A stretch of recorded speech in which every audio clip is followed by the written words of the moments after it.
these temporary economic measures, unemployment, the $1,200 check that went out the door pretty much right when everyone got it. But specifically the unemployment, which, as we're seeing in 8-hour lines in Kentucky and other places, a lot of people haven't even gotten that unemployment. But there are studies showing that the unemployment and the $1,200 check actually, for once in America, helped reduce the poverty rate. Let me get that.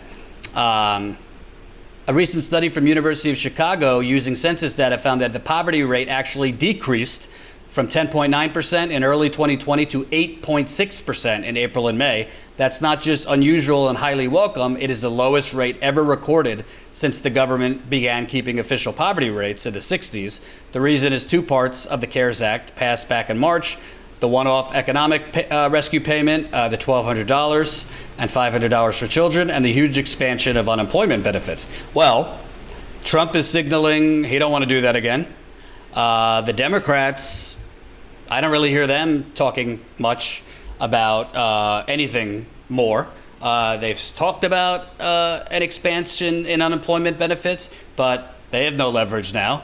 And the Republicans have been talking about that this, in their delusions, that this is keeping people from wanting to work, even though there's no jobs. So you got the case count increasing. You have other states, like not just the protests where most of the people were wearing masks, but most of these, these culture warriors who have now made mask wearing a culture war. I don't know if you saw that video of that angry white dude like storming into, I think it was Walmart, and like he refused to wear a mask, and people had to the guy had to shove him. But I see two things colliding: this case count increasing, and I just don't see another economic relief package of this kind of unemployment getting to people in enough time with the $1,200 check, which isn't even satisfactory enough. Yeah, they were just trying to placate people so they didn't storm the gates. That was all the $1,200 was for. It's like, oh, our government's actually going to give us real money. And it didn't matter that it was really not anywhere near enough. And it was just a measure of placation.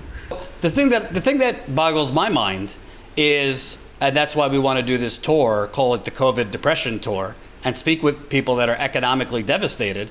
But this is literally, it's kind of like, I don't know, using duct tape to keep, your house put together. Basically it's showing that people were within $1,000 check and the $600 from going under, yet other countries in Europe were just paying people's payrolls, 80% of payrolls, whereas here, it's an election year. You're getting closer to the election, 6 months. So very rare that anything is done so close to an election.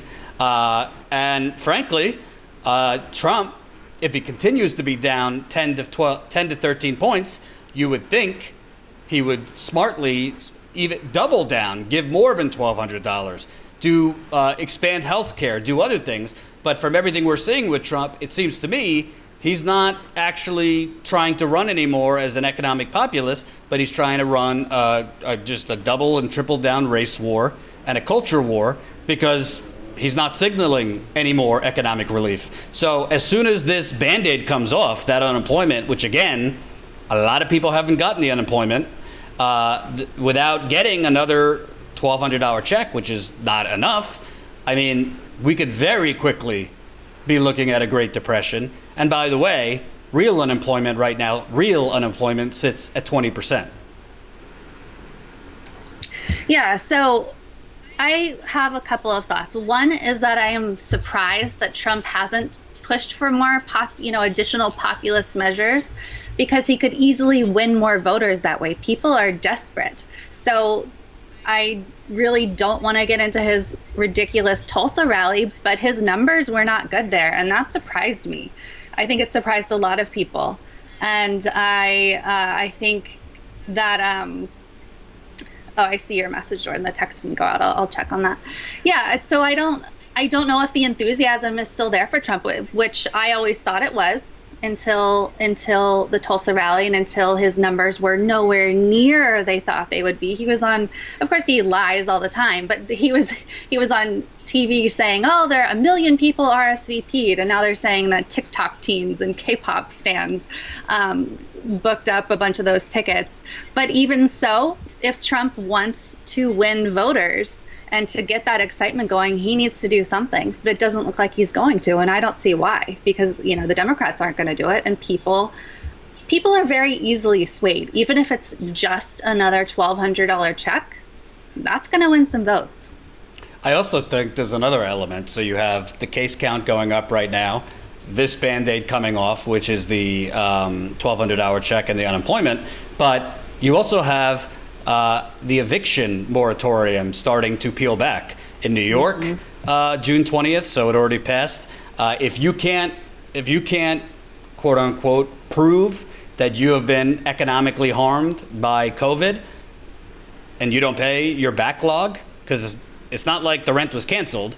If you don't pay your backlog, you're going to housing court, and as you know, housing court is usually preferable to landlords, at least in New York. I don't know about everywhere else. So in New York and other places, technically you have till August 20th if you could prove you were fired or something like that. But what if your hours got cut? What if you've been asked to take a pay cut, which a lot of people have? Does that constitute enough of a reason not to pay your rent? Again, housing courts tend to side with landlords. So we also have this collision of possibly more people out on the streets during a pandemic. And frankly, I just don't see anything. The Democrats, the reason why them basically just giving the Republicans what they wanted on the first bill, why that was so disastrous, is that was the only period they had leverage. Now they really don't have leverage, so they can't demand anything. And frankly, they're not going to demand much, because this is the problem in the United Corporations of America, Jen. They don't want to demand, UBI. They don't want to be fighting for expanding Medicaid. Don't call it Medicare for all. Just say, right now, let Medicare cover everything. They don't want to call for, more nutrition programs, more this, more that, because they're heavily reliant on their donors right now for their Senate races, for their congressional races, for obviously the presidential race. And their donors do not want them expanding the welfare state, even during a pandemic. So they're basically, verbally pushing for, just enough to make it seem like they care. Bottom line, this all is happening very quickly, very quickly. I mean, you could be looking at a catastrophe the unemployment, all that stuff is running out in a little over a month. And a lot of people haven't even got the unemployment. And I don't know where these Republicans are, and frankly, some Democrats get these delusions. My mom could tell you, she's in the super chat, she's a small business owner. Like, reopening the economy, a lot of the businesses are not coming back. A lot of the businesses, if they come back, are coming back with way less staff. A lot of the businesses, in business, you kind of need something called consumers. So it's not like when, the unemployment, Republicans think, oh, you could just, whatever, the economies are reopening, things are better in New York, this and that. A lot of the businesses aren't going to make it out of this. And the ones that are honestly going to have to, when they see that customer, it's different in New York City, but in other places, you're not going to have enough customers to even meet overhead in some of these places. So either you're going to do a lot more, meaning just do what Bernie, Rashida Tlaib, you want to throw in Kamala Harris and Ed Markey since they jumped on that bill, $2,000 a month until this is over, $4,000 for married couples, a little bit more per child, immediate income. And guess what? I don't want to hear how you're going to pay for it, because we paid for it. We wrote a $6 trillion bill like that for Boeing and all these corporations like that. We have the money. So this facade, and Stephanie Kelton writes it in her new book, The Deficit Myth, the money is there. They're choosing not to spend the money. Your thoughts? You're completely right that it always goes back to the donors. The Democrats, they put on a good face and they're supposed to be the ones for the people, yet they are not being for the people. Apart from the few names that you mentioned, they're not pushing for this. And it's most likely just not going to happen because the donors don't want it to happen. And people are so asleep in this country that they don't even realize that we do have the money.